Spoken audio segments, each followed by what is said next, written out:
Salam saudara-saudara, saya mempunyai catatan yang lengkap tentang kebobrokan dan kekacauan yang dilakukan oleh FPI Habib Rizik, saudara-saudara.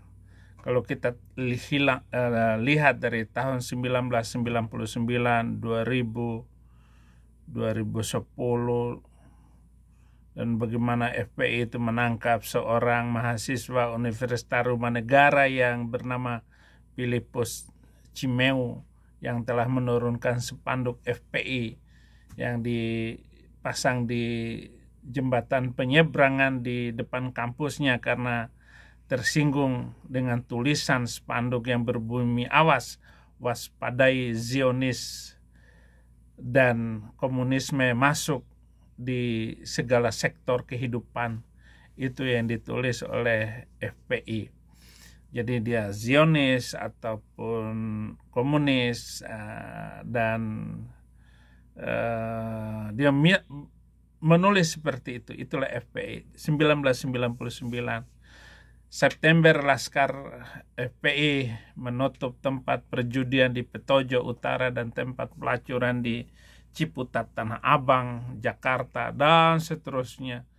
Dan itu bertahun-tahun berjalan terus. Kemudian Desember 12, gedung Balai Kota DKI diduduki selama 13 jam oleh Laskar Pembela Islam menuntut penutupan tempat hiburan selama bulan suci Ramadan dan minggu pertama Syawal. Itu 99.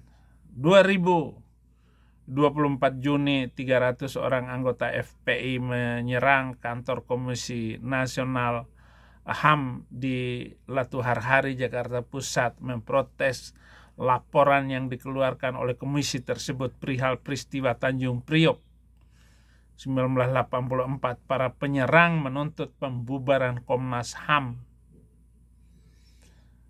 10 Agustus DPP FPI mengeluarkan surat pernyataan tentang maklumat pengembalian Piagam Jakarta. Jadi dia sudah masuk kepada ranah-ranah seperti itu agar sejarah Indonesia berubah. Markas besar FPI mengeluarkan pernyataan sikap tentang penolakan calon presiden wanita pada milad FPI kedua dengan tema Pawai Piagam Jakarta. Terus itu tahun 2000-an, terus 2021 begitu banyak. 4 Mei kantor SSTP Jakarta diprotes FPI karena penayangan telenovela Esmeralda yang di dalamnya ada tokoh antagonis yang bernama Fatimah. FPI khawatir citra buruk Fatimah dalam sinetron bisa mencitrakan hal yang sama pada Fatimah Az-Zahra, putri Nabi. SCTV akhirnya menghentikan tayangan tersebut.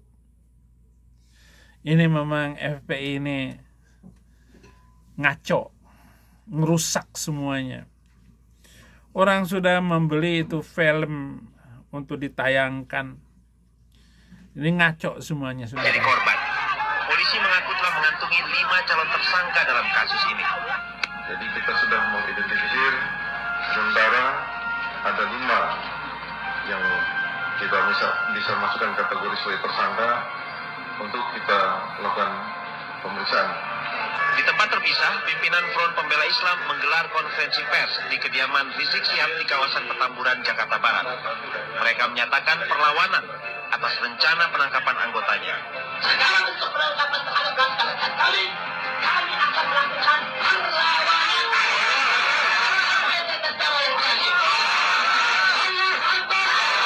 Tangkap saya, Munarman, pembina hukum, selaku Panglima Komando Laskar Umat Islam. Penyerbuan atas Aliansi Kebangsaan untuk Kebebasan Beragama dan Berkeyakinan AKBB kemarin menuai kecaman. Sejumlah korban mengalami luka dan dirawat di rumah sakit akibat penyerbuan ini. Sementara itu 9 orang masih dirawat di rumah sakit akibat penyerangan FPI ke masa Aliansi Kebangsaan Minggu siang kemarin. Sebagian besar mengalami luka serius akibat pemukulan dan terkena benda tajam.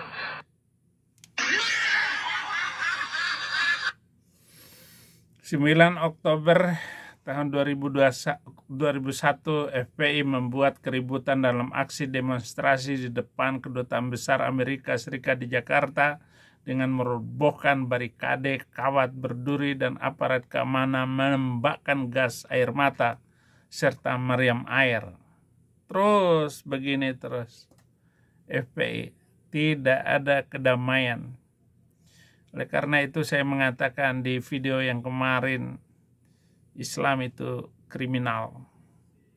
Memang kriminal, saudara-saudara.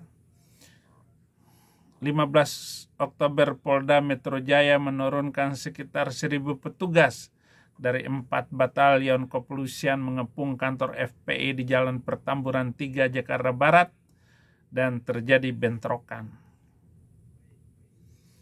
7 November ini masih 2021, bentrokan terjadi antara Laskar Jihad Ahlussunnah dan Laskar FPI dengan mahasiswa pendukung terdakwa Maksilmina Munir di Pengadilan Negeri Jakarta Selatan. 2 orang mahasiswa terluka akibat dikeroyok puluhan laskar. 2002, 2003, 2004 terus berjalan terus, saudara-saudara. Tidak pernah berhenti. Dia melawan apa saja yang dikerjakan oleh pemerintah. Maka benarlah apa yang dikatakan oleh Gus Dur agar menangkap si Habib ini. 24 Maret sekitar 50 anggota FPI mendatangi diskotik Star di Jalan Raya Ciputat. FPI menuntut agar diskotik menutup aktivitasnya. Semuanya, warung remang-remang dirusak, ataupun rumah makan yang buka pada malam di siang hari di bulan Ramadan, mereka rusak semua. Ada di Bekasi, ada di Tangerang, di Bogor. Itu mereka lakukan semua, yaitu Jakarta pinggir begitu. Itu nggak pernah berhenti, saudara-saudara. Ketika saya di sidang 2017, mulai 2018, saya di sidang. 2000 masa FPI, tiap kali saya di sidang, itu datang supaya saya dihukum berat. Saya dihukum berat. Dan saya nggak minta pengampunan. Saya tidak pernah minta maaf kepada pengadilan karena saya tidak bersalah. Mereka tetap menuntut. Bahkan di ruang pengadilan itu ada 2, 1 Muslim, 1 Kristen yang mendukung saya. FPI itu selalu teriak-teriak di belakang saya. Dan saya tampilkan muka saya ke belakang untuk nuding itu FPI itu. Saya nggak pernah takut dengan apapun. Walaupun akhirnya saya divonis 4 tahun penjara. Dari tuntutan 5 tahun divonis 4 tahun penjara. Saya nggak pernah takut dan saya berjalan terus. Dan saya nuding jaksa, saya tuding itu hakim. Dalam nama Yesus Kristus. Kamu menempatkan saya dan memvonis saya dengan sesuatu yang di luar daripada kebenaran itu sendiri. Di luar daripada hukum yang ditulis sekalipun. Terus saudara-saudara, ya, 4 Oktober sweeping ke tempat-tempat hiburan 2023. 20 Januari FPI bersama Forum Ulama Sejawa dan Sumatera menuntut pemerintah Megawati Soekarno Putri diganti jika dalam waktu 1 bulan tidak bisa menyelesaikan masalah kenaikan harga BBM, tarif dasar listrik dan telepon, serta masalah bangsa lainnya. Oh, apa urusannya FPI? Tetapi sekarang, saudara-saudara, luar biasa kemenangan kita terhadap FPI ini. Saya terus menyiarkan berita-berita tentang Habib Dan kita bersyukur Kiai Imaduddin membuat pernyataan bahwa rungkat seluruh nasab para Ba'lawi ini. Mereka tidak bisa menunjukkan bahwa turunan mereka memang dari Nabi. Tidak bisa menunjukkan. Dan tidak bisa mendapatkan keterangan bahwa mereka ini adalah turunan Nabi. Maka malulah Habib ini dan malulah para muhibbin, yaitu para pencinta Habib yang mereka gerakkan untuk melakukan perlawanan di mana-mana itu. Seterusnya dan sampai hari ini walaupun FPI itu sudah dibubarkan oleh Jokowi, tetapi orang-orang itu juga tetap bergerak mengatasnamakan forum inilah, forum itu, dan seterusnya. Satu-satunya jalan tinggalkan Islam untuk damai sejahtera ke depan. Tuhan Yesus memberkati.